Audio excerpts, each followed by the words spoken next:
Bienvenidos una semana más, queridos amigos y telespectadores de esta gran familia que somos Las Caras de Huelva. Agradeceros nuevamente la interacción que tenéis con la cuenta del programa, fotografías, peticiones, detalles, consejos. Yo os lo agradezco y a mí no me importa en absoluto que a veces me digáis: ha dicho usted que la tienda era de Manolo, pero era de Juan Antonio. Pues yo encantado, porque así corregimos y somos fieles a la realidad histórica, porque aquí el archivo con el que funcionamos es el de mis recuerdos y el recuerdo de los invitados, y acudimos poco a documentación escrita, es más bien una documentación oral, costumbrista, de boca en boca.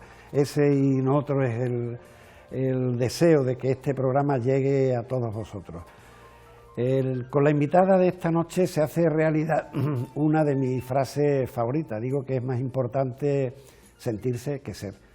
Y esta invitada lleva medio siglo sintiéndose y siendo una cara más de Huelva. Esta noche nos visita Antonia María Peralto Pérez. Antonia María, bienvenida. Buenas noches, Diego, y gracias por traerme otra vez.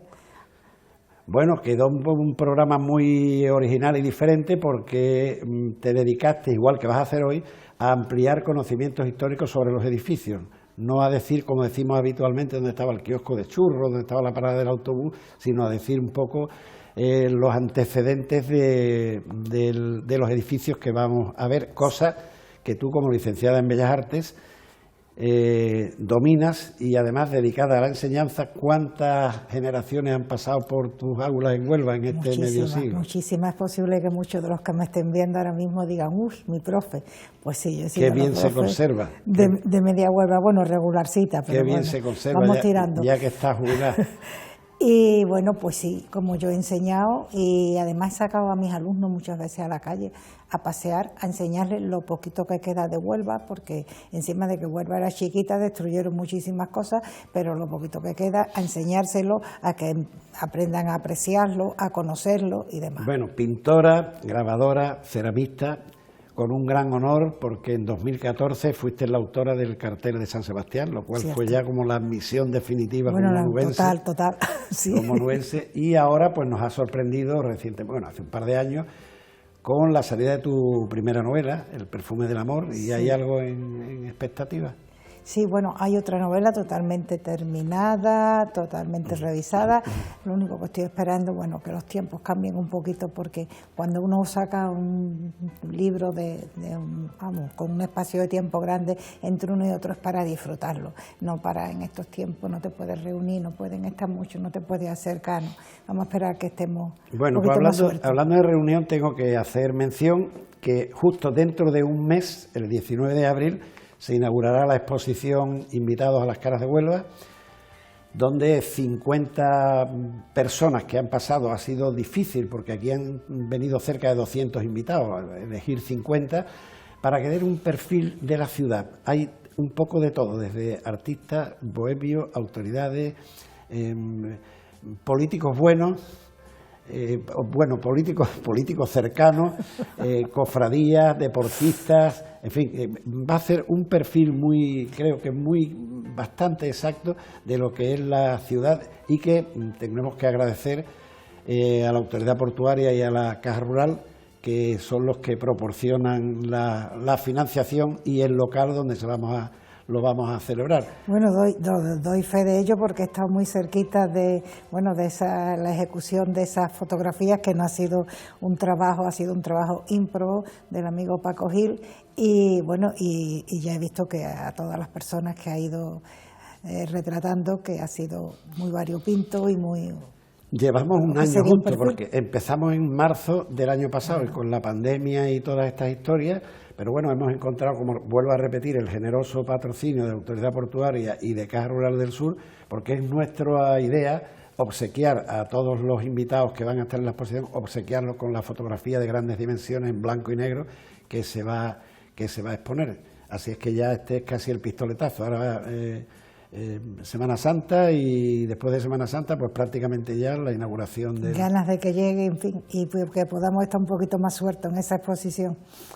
Bueno, pues vamos a pasear por edificios que se conocen en Huelva, pero de los que quizás no se conozcan los datos que tú vas a ir aportándonos hoy. Y el primero es el pabellón de Huelva en la Exposición Iberoamericana de 1929. Tuya es la fotografía. Pues sí, la verdad es que esto fue, como tú bien has dicho, se construyó para la Exposición Iberoamericana de Sevilla del año 29. Entonces el arquitecto Pérez Caraza pues quiso hacer como un perfil de la provincia, y ahí fíjate que representó pues muchas cositas de muchos puntos diferentes, es decir, desde la Puerta de los Novios de Palo, a la Puerta del Socorro de las Murallas de Niebla, la torre de la iglesia de San Martín, Arco de la Rábida. Es decir, soy el hombre de un pastiche, pero bueno, está bien. Como más anécdota te puedo decir, aparte de lo que costó, que creo que fueron 150.000 pesetas, corrígeme. 150.000. Del momento hay una cosa muy graciosa de esto, y es que la exposición fue en el 29, efectivamente, pero el pabellón se inauguró en el 30, 2 meses antes de terminar. No sé cuáles serían los retrasos, si económicos, como son ahora. Pues la verdad que hemos investigado otras veces que hemos hablado de esto y no sabemos, porque no solo el de Huelva, sino los pabellones de casi toda Andalucía. Casi toda Andalucía. Se inauguraron 2 meses. Y que al igual que el de Huelva, se destruyeron después, que tampoco sabemos muy bien por qué, sobre la marcha. Pues la verdad es que sí, no tiene mucha lógica. No tiene mucha lógica, a lo mejor estaban tan mal hechos, tan deprisa que no se tenían en pie, no lo sé. La verdad es que estuvo totalmente dedicado a la gastronomía, a productos gastronómicos, hubo poco arte y pocas otras cosas. Bueno, pues vámonos entonces a un edificio que este sí es muy conocido, porque este edificio se ha conocido poco, porque entre otras cosas no habíamos nacido nadie y no estaba en Huelva. Nos vamos a la casa de Antonio Checa. Efectivamente, a la casa de Antonio Checa, que es del 4, del 5, 1904, 1905, estilo modernista. Se dice modernista, pero bueno, lo de modernista entre comillas, porque realmente todos estos edificios de principio de siglo eran muy eclécticos y les mezclaban de otros estilos, ¿no? Entonces, esta casa es muy simétrica, tiene los 2 cierros a los 2 lados, cerrados con cristal. Encima de los cierros están esas terminaciones, ¿no? Que le dan cierta prestancia, esas 2 pequeños alzados, y luego tiene mucha decoración, ¿no? Tiene bandas de decoración, canes, canecillos, tiene las columnitas con los capiteles corintios, tiene todos estos barrotes cilíndricos, pero con un adorno después floral alrededor. Todo esto en la fotografía cuesta trabajillo observarlo, pero sobre todo trabajaron mucho este hombre que fue Moniz. Bueno, estuvo también trabajando con Morales. Yo no sé cómo este hombre Moniz, en los pocos años que vivió, le dio tiempo a algo. Fueron los 2 arquitectos, Morales y Moniz. Pues será porque se asociaba con otro y hacían el trabajo Fíjate que se licenció en arquitectura con 23 años y murió con 29. Sí, 6 años después, 6 años tuvo. Pero fíjate la inmensa legado arquitectónico. Me imagino que es porque estaban asociados, yo no sé cómo les daba tiempo en aquella época.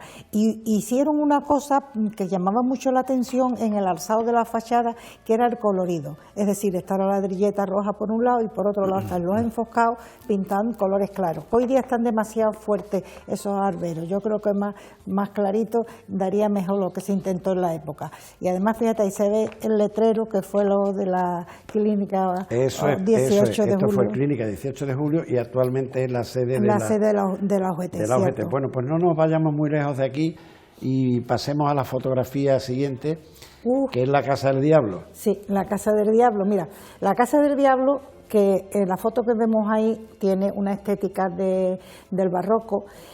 Y esta casa, bueno, pues se destruyó igual que el resto de las casas barrocas de Huelva, de las casas palacio, casas importantes.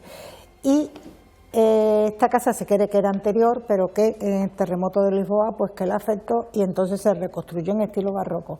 Y al reconstruirla fue cuando añadieron esas cabecitas de diablos, se decía, no se sabe si eran diablos, seres grotescos, que eran muy propios del barroco, pero la gente le decía del diablo. Y eso dio paso pues a todas las leyendas que hay sobre esa casa. Bueno, hagamos una pequeña puntualización. Esas cabezas en la actual construcción siguen. Siguen, bueno, es que siguen las cabezas y el pozo. El pozo está en el patio de... O sea, que cuando alguien pase por la calle Palo, que mire el edificio del y verá las cabecitas, y verá las dos cabezas.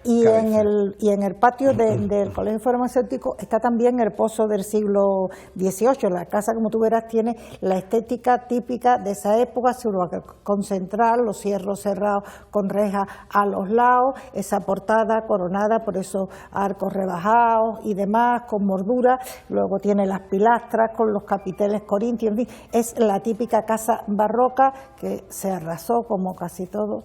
Y las leyendas, bueno, pues yo supongo que tú te las sabes, ¿no? Está la de la mujer esta que... Es curiosa esa leyenda, ¿verdad? Que dice que se comprometió a coserle una capa o algo al diablo y que como no lo hizo se murió sin hacerlo, antes. La obligaba por las noches a hacerlo y la gente oía los lamentos, claro. La gente le tenía tanto pánico a las caras que cuando pasaban por ahí se santiguaban, ¿no? Sí. Decían que sonaba la máquina de la mujer cosiendo. Y los lamentos de la Luego mujer también decían que en determinados... epidemia fue asilo, hospital, y que entonces era para espantar demonios, en fin, que las leyendas son libres. Pero hay otra cosa muy curiosa de esta calle, y es que, aunque en la actualidad se llama Palos de la Frontera, de siempre le dijeron calle Palos, cuando en otras épocas fue incluso Cristóbal Colón. ¿Por qué? Porque parece ser que ahí ponían unos palos para evitar el paso de la gente en las epidemias y que el contagiado no entrara y contagiara a los demás. Vamos, de eso ya sabemos ahora algunas cosas.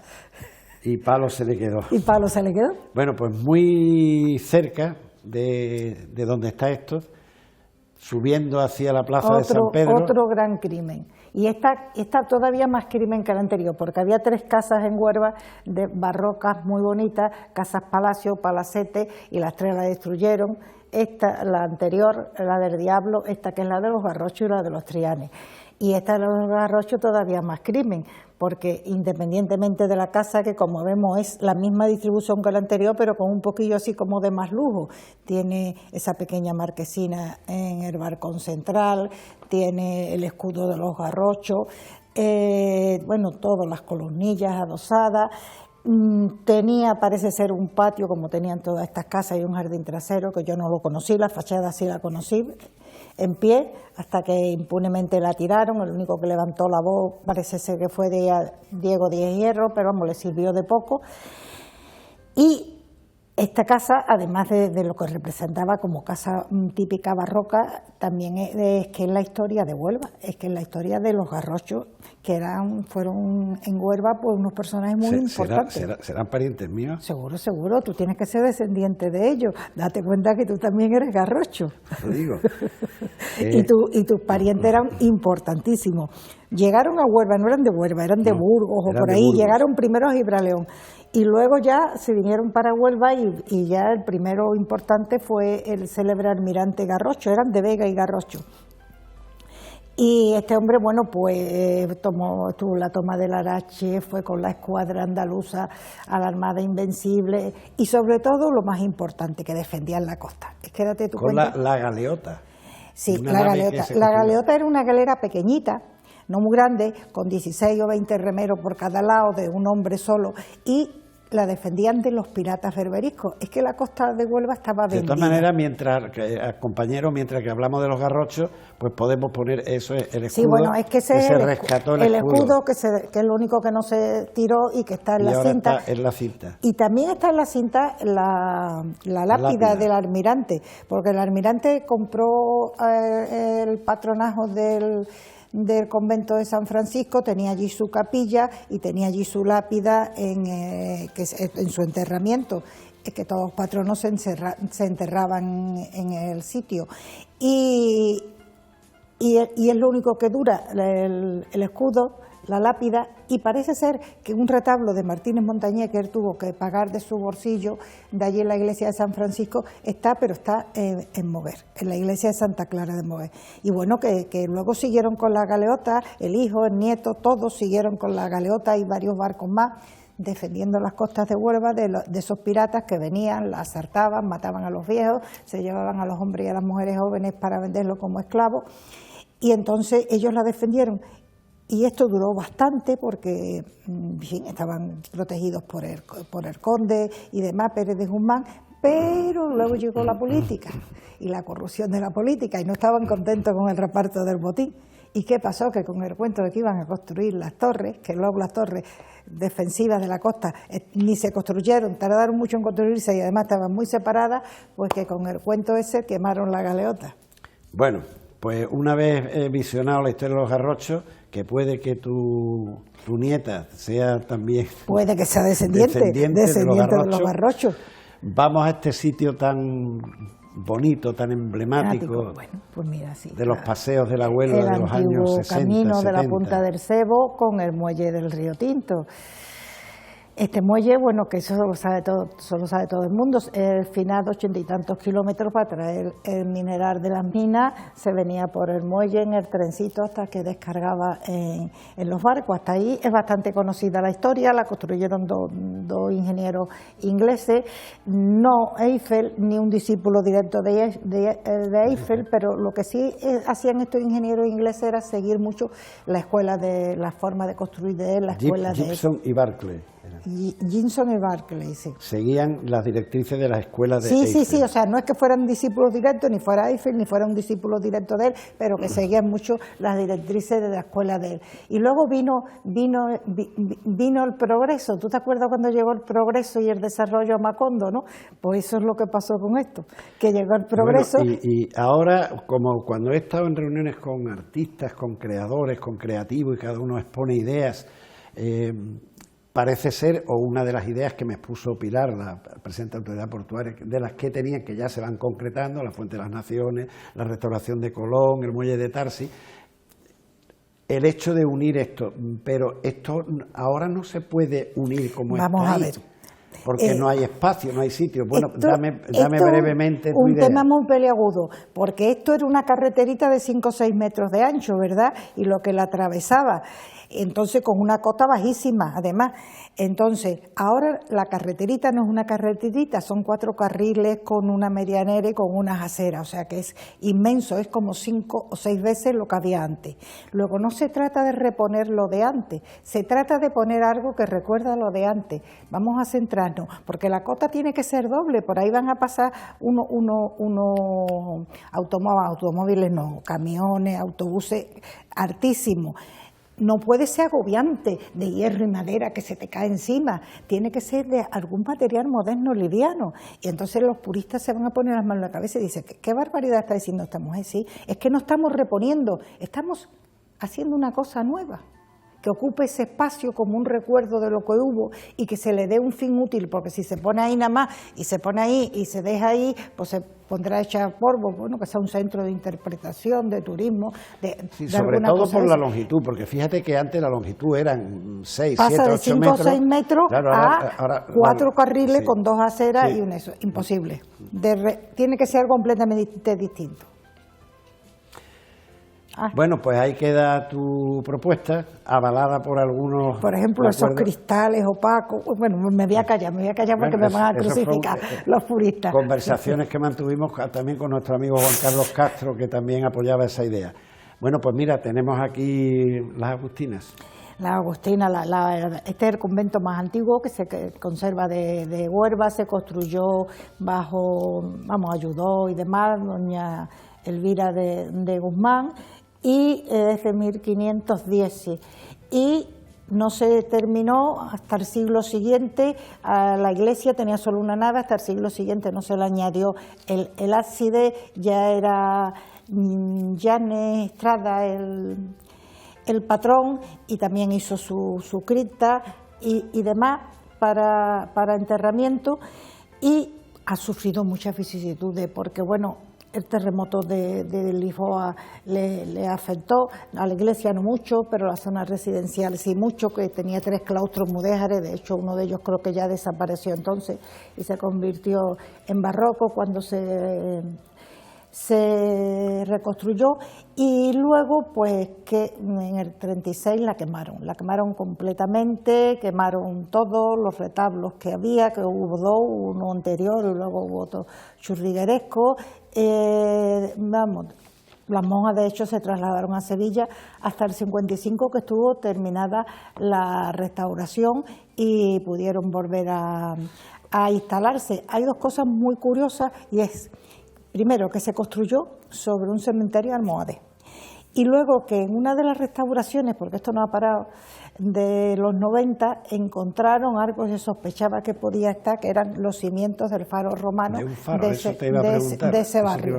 Los cimientos estaban ahí debajo, sí. Efectivamente se comprobó en los años 90 que estaban ahí debajo. De la iglesia mudéjar, yo qué sé qué decirte, era estilo mudéjar. De la iglesia mudéjar yo creo que queda muy poquito. Quedan dos claustros que son todavía medio mudéjares y bueno, es lo que tenemos en la actualidad. Y para cerrar con la iglesia, ese misterio en unas excavaciones que aparecieron cadáveres de niños. Yo de eso no he encontrado. No sabemos si es leyenda, históricamente si nada. es certeza, pero realmente en unas excavaciones se encontraron cadáveres de niños. Se han hecho tantas restauraciones, las últimas. Bueno, esto ha sido brutal, las restauraciones estas han sido brutales. O sea, que no... Y bueno, y si hablamos de restauraciones y cambiamos de fotografía, pues en esta también podemos hablar mucho de restauraciones. Esto sí, aquí sí que ha habido. Mira, esta es la oilla, la ermita de la Soledad hoy día, pero que se construyó bajo la vocación del apóstol Santiago y en el siglo XV. En el siglo XVII, cuando Diego de Guzmán y Quesada era el patrón, pues ya le hizo una gran reforma. Le añadió la cripta para enterrar a sus caballeros de la Orden de Santiago. Y sobre todo una cosa muy importante para Huelva, que tenía sus cátedras de latín y gramática, y que fueron realmente el primer instituto de Huelva. Y bueno, luego sufren más vicisitudes, pasa como siempre por el temblor de terremoto de Lisboa. La reconstruyen a estilo barroco, que es el que luce en la actualidad. Después sirve de hospital ya a mediados del siglo XIX con una epidemia de las muchas que hubo.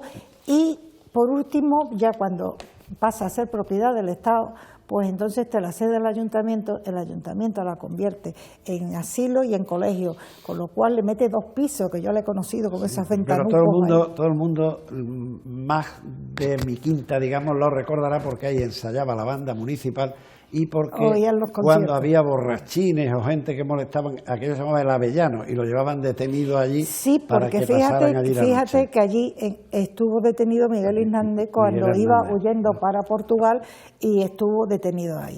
En fin, que esto estaba ya en un estado completamente lastimoso, terrible, cuando ya se restauró por fin y entonces se le entregó a la hermandad, se le entregó. Lo cuida, lo usa la hermandad de Santo Entierro y pues cogió el nombre de su Virgen de la Soledad. Bueno, pues mira, vamos a cambiar de fotografía y vamos a ir de ruina hasta este majestuoso salón. Mira, siempre se habla de la Casa Colón, que la hizo como esta, tal y cual, pero no se habla de este salón. No se habla de este salón porque este era el pabellón norte, que cuando ya se restauró ya no existía. La verdad es que esto era un pabellón que era un magnífico comedor que se podía convertir en salón de baile. En su día, cuando se construyó, era el más grande de España, 5 columnas. 5 columnas. Y bueno, como verás, la riqueza que muestra y demás. ¿Y qué ocurrió con esto? Que esto, antes de que la Casa Colón pasara a ser propiedad del ayuntamiento, pues se derribó así por las buenas, por la compañía Río Tinto. Esto no tenía ninguna clasificación. Y lo derribaron como presión al ayuntamiento. Ellos querían construir ahí unos bloques de piso, abrir una calle, en fin. Y ya las negociaciones con el ayuntamiento ya tuvieron que negociar a prisa y corriendo para que... Eso nos lo ha contado aquí en este mismo programa Alfonso Aramburu, que era arquitecto municipal. Que era arquitecto municipal. Dijo, tiraron aquello como un aviso. Dice, si seguís dilatando las permutas, seguiremos tirando y entonces edificios. Ya fue cuando se negoció las permutas y tal para que no siguieran tirando cosas y demás. Y O sea, magnífico salón al cual se llegaba por ese magnífico jardín francés que afortunadamente hoy sí disfrutamos de él. Bueno, digamos que José Pérez Santamaría fue el arquitecto de la Casa Colón. Sí, y que, bueno, que realmente eso, que está hoy, para que todo el que no lo sepa, está lo que sería hoy el Palacio de Congreso. Se inauguró, qué detalle, en junio del 83 con un almuerzo con más de 200 invitados.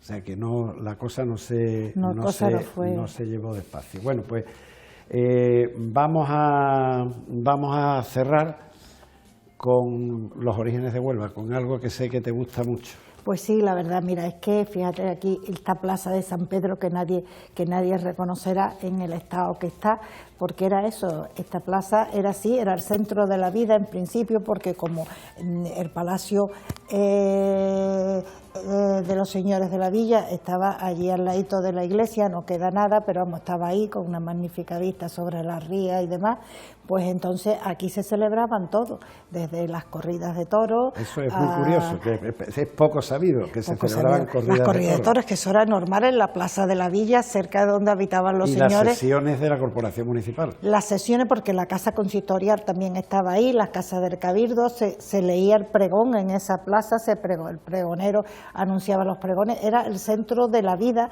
en aquella época, fíjate que en esta. Y creo que estuvo con este aspecto casi hasta finales del siglo XIX, Amador de los Ríos, finales del siglo XIX, dice que todavía está risa. Sin embargo, para el cuarto centenario se dijo aquí una misa de campaña y parece ser que para entonces ya se habían sembrado las palmeritas y los árboles y esas cosas. Luego ya esto perdió toda la vida. Primero los señores se fueron a la calle Palacio, después el ayuntamiento en el siglo XIX, y hoy día pues la plaza está muy arregladita, muy bonita, con sus escalinatas de subida, bueno, pero muy tristona. En la tele el tiempo es oro. Los monumentos y los edificios pueden ver pasar el tiempo, en la tele no lo podemos pasar el tiempo. Qué cortito se hace esto. Te agradezco muchísimo porque le has aportado un aire nuevo al programa. En el programa estamos acostumbrados a hablar de anécdotas, de nombres de personas, de comercio, pero es bueno que los edificios, pocos que tenemos en Huelva, se conozca la auténtica historia de ellos. Y es lo que tú has hecho hoy magníficamente. Muchas gracias. Gracias a ti. Y a todos ustedes, queridos telespectadores, pues espero que les haya resultado grato este cambio de imagen dentro del programa, porque es bonito, además de conocer las pequeñeces, las anécdotas, conocer también la historia de las poquitas cosas que han quedado en Huelva en pie. Os espero la próxima semana y les deseo que seáis especialmente muy felices.